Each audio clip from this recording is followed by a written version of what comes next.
네, 세계기업에 직접 투자하는 해외 직투 NH농협증권 김규배 차장과 얘기를 나눠보도록 하겠습니다. 안녕하십니까? 네, 안녕하세요. 네, 자 일단 뉴욕 증시 체크포인트부터 좀 살펴보도록 하겠습니다. 3대 지수 다 모두 좀 상승 마감했습니다. 오히려 좀 지정학적인 요인이 미국보다는 유럽과 아시아에 더 반영이 되는 그런 모습이었고 미국은 오히려 좀 상승을 하는 그런 모습이었습니다. 네. 말씀하신 바와 같이 지난주 금요일 미국 뉴욕 증시는 이라크 우려에도 불구하고 우크라이나 쪽에서 긴장 완화 기대감으로 인해서 1% 내외로 반등에 성공했습니다. 다우 지수가 1.13%, 나스닥 지수가 0.83%, S&P 500 지수가 1.15% 상승해서 마감을 하였습니다. 3대 지수가 모두 상승해서 마감을 하였는데요. 일단은 러시아가 우크라이나 국경 근처에서 군사훈련을 종료했다는 소식이 우크라이나의 긴장 완화감에 투자 심리를 불러일으킨 하루였습니다. 또한 미국은 이날 이라크 북부에 급진 순위파 반군의 이슬람 국가를 공습을 했었는데요. 보통 미국이 전쟁을 벌이게 되면 군수 산업을 비롯해서 연관 산업들의 재고 소진과 함께 미니 부양책에 해당되는 그런 효과가 나타나기 때문에 전쟁과 관련된 그런 업종들이 굉장히 강세를 보인 그런 하루였습니다.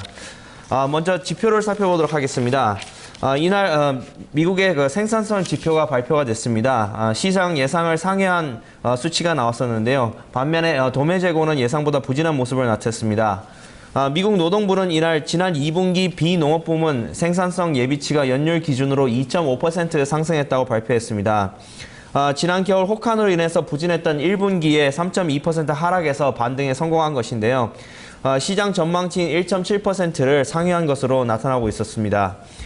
반면에 미국 상무부가 발표한 지난 6월달 도매 재고는 전월 대비 0.3% 증가하는 데 그쳐서 시장 전망치인 0.7%를 하회한 것으로 나타났습니다. 미군의 이라크 북부 지역 공습으로 인해서 이라크에 대한 우려가 커졌지만 그동안 증시를 짓눌렀던 우크라이나의 긴장감은 완화되는 모습을 보여서 상반되는 모습을 보였었는데요. 당분간 계속해서 지정학적인 그런 요소들은 계속 나올 것 같아서 이런 부분들은 미국 내 투자 심리를 어떻게 영향을 미칠지 관심 있게 지켜봐야 될 것 같습니다. 한편 이런 뉴스들이 나올 때마다 미국 증시에서는 좀 약간 등락을 거듭하는 모습을 보이고 있는데요.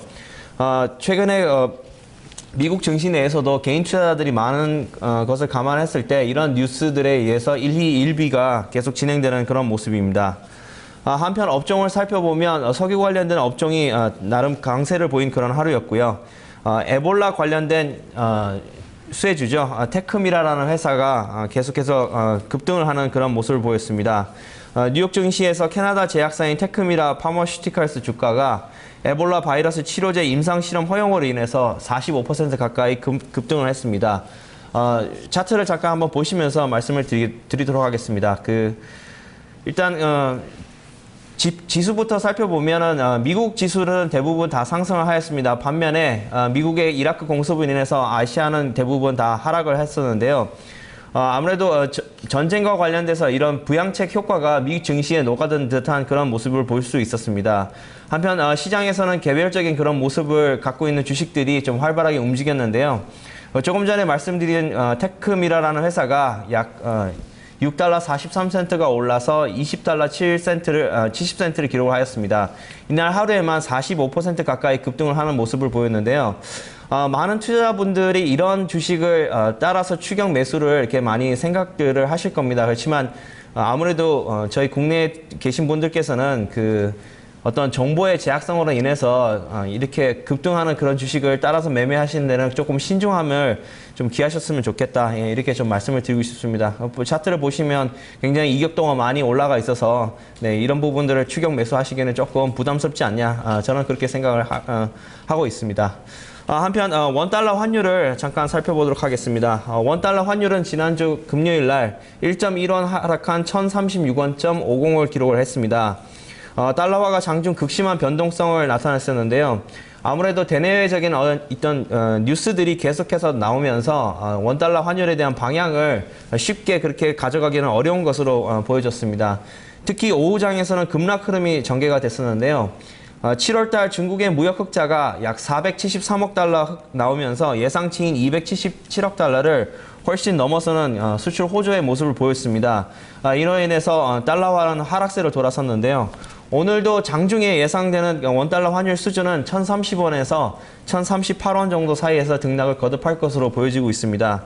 아무래도 대내외적인 뉴스가 계속해서 원달러 시장에 큰 변동성을 유발하는 요인이 되지 않을까 생각을 하고 있고요. 1,040원대를 돌파할 수 있을까라는 부분에 대해서는 그거는 좀 쉽지 않다. 예, 이렇게 지금 어느 정도 시장에 컨센서스가 모여지고 있습니다. 네. 네, 국내에서는 에볼라 바이러스와 관련해서 진원 생명과학이 있다면은 미국 증시에서는 테크미라가 또 관심을 받고 있네요.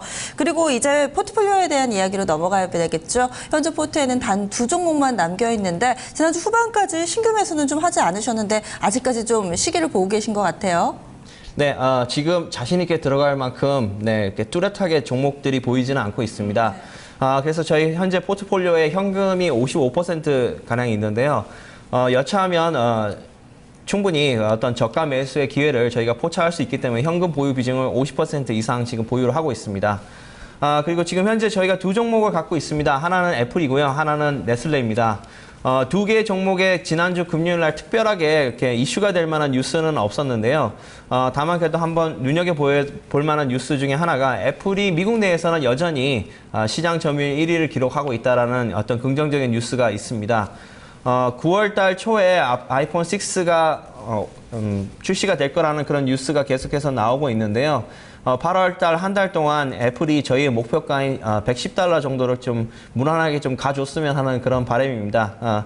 지난주 금요일 날 장중 흐르면 내내 좋지 않은 모습을 보였습니다. 이렇게 좋지 않은 모습을 보이다가 장 막판에 갑자기 끌어올리는 그런 모습을 보였었는데요. 최근에 조금 주가 하락이 어떤 그 매수 시점을 어떤 그 유발하는 그 요인이 되지 않았나 그렇게 생각을 해볼 수 있습니다.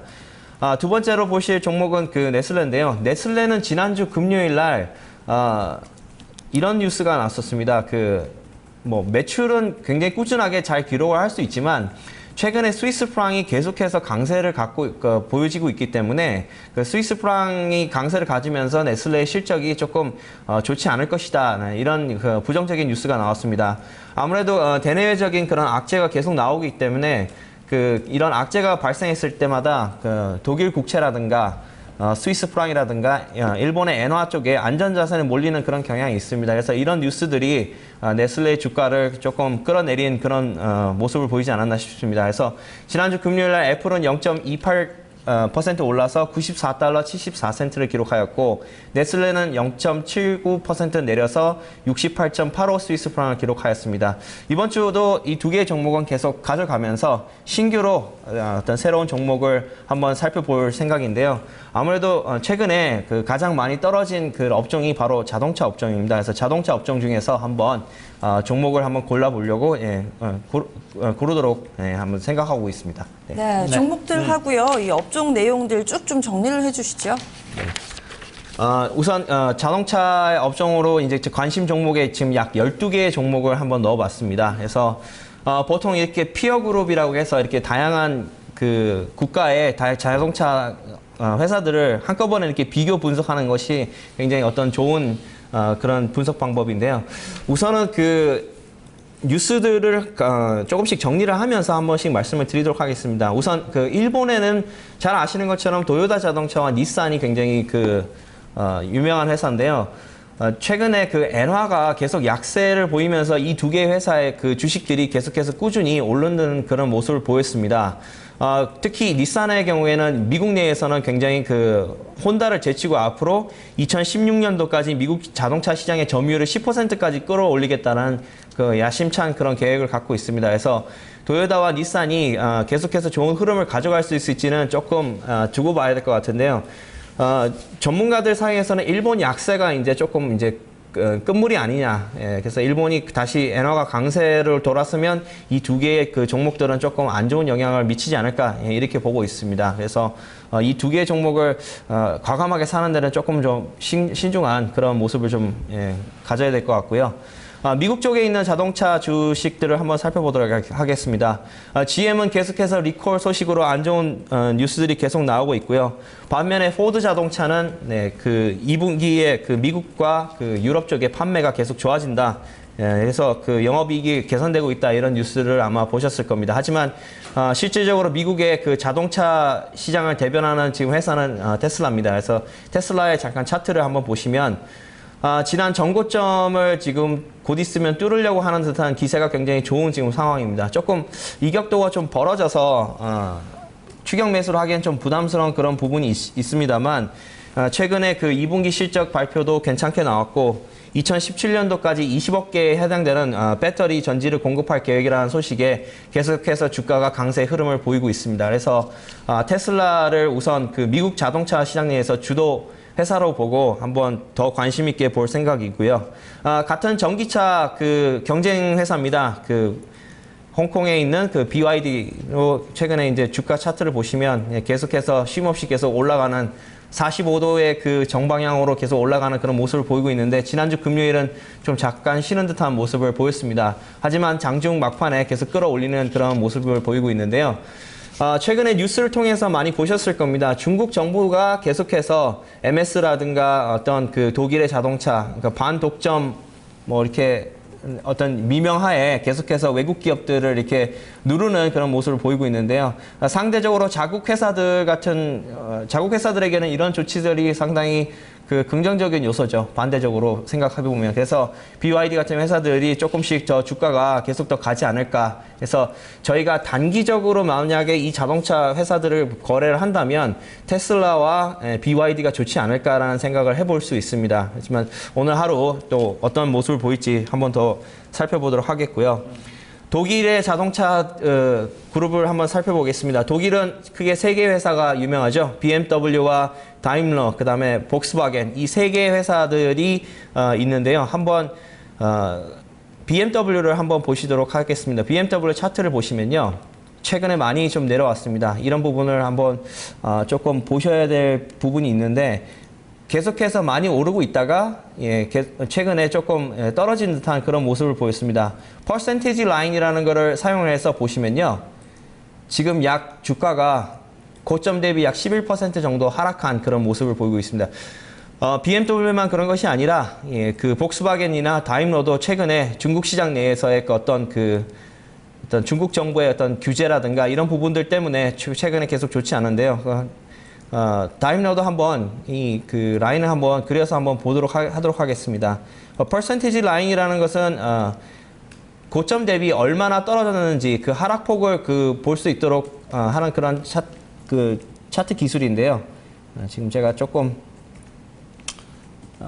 다시 한번 살펴보도록 하겠습니다. 퍼센티지 라인을 사용해서 보시면 지금 주가가 약 18% 가까이 지금 떨어지고 있어서 조금 전에 말씀드린 테슬라와 그 다음에 그 BYD, 그 다음에 독일에 있는 자동차, 이 세 개 자동차들이 단기적으로 매수할 만한 그런 시점이 온 그런 종목들이 아닌가 싶습니다. 그래서 이 세 개 종목을 유심히 보고 나머지 회사들 중에 피아트 같은 경우에는 좀 최근에 큰 변화가 있었습니다. 그래서 이 회사 같은 경우에는 조금 더 분석을 해서 말씀드리도록 하겠습니다. 어쨌든 단기적으로 자동차 업종에 관심을 가지고 매수 타이밍을 한번 저울질 해보도록 하겠습니다. 네. 글로벌적으로 봤을 때 상당히 좀 많은 자동차 관련주가 있네요. 또 한눈에 쭉 정리를 해주시니까 훨씬 더 알아듣기가 쉬웠던 것 같아요. 오늘 말씀도 고맙습니다. 네, 감사합니다. 네, 글로벌 자동차 업체들의 주가 흐름을 쭉 지켜봤는데요. 이 가운데서 미국의 테슬라 그리고 중국 쪽의 BYD 마지막으로 독일의 이 자동차 주가는 많이 좀 하락했기 때문에 이 가격 메리트가 생겼다고 합니다. 단기적으로는 이들 종목들 자동차주 가운데서도 눈여겨볼 만하다라는 의견 들어봤습니다. 해외 직주였습니다.